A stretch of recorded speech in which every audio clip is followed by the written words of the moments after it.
Germany. The Eifel Mountains region. The year is 2007. In a quarry where building stone had been extracted for decades, work was proceeding routinely. Machines were peeling back successive layers of Devonian rock, sediments laid down at a time when much of what is now Europe lay beneath a shallow, warm sea. These rocks were nearly 400 million years old. During one stage of excavation, workers encountered something unusual.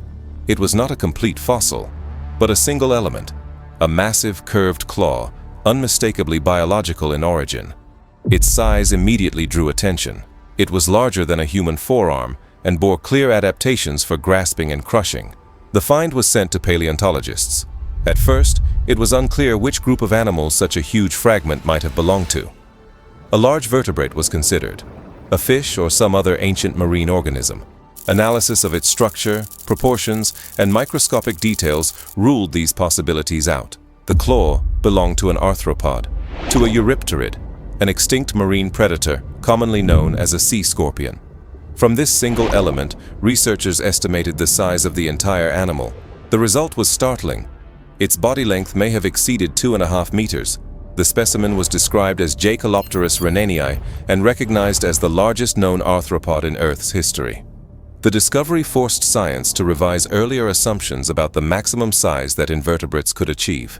Eurypterids themselves were not a new discovery. Their fossils had first been found as early as 1818 in New York State. Initially, they were mistaken for fish remains. Their armor resembled the head of a catfish. Only later studies revealed that these were the remains of ancient arthropods. The early specimens, however, were small.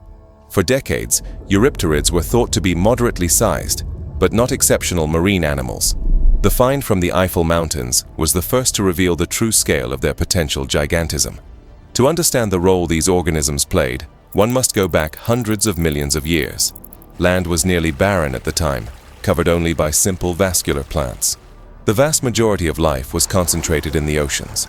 Although the first sharks and early predatory fish already existed, they were small forms, usually less than a meter long, and incapable of effectively hunting the dominant predators of that era.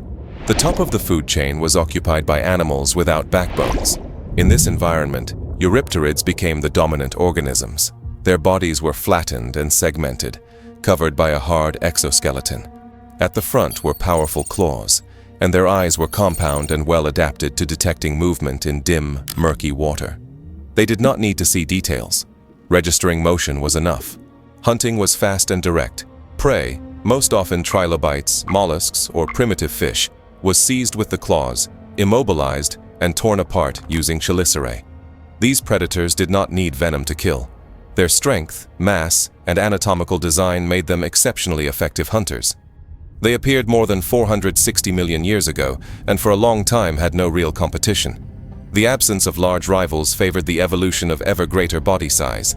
Most forms were relatively small, often no longer than 20 centimeters, but the existence of giants shows how far this evolutionary line could go. Some of these organisms adapted to life in estuaries and freshwater environments. Fossil trackways suggest that certain species were able to leave the water temporarily.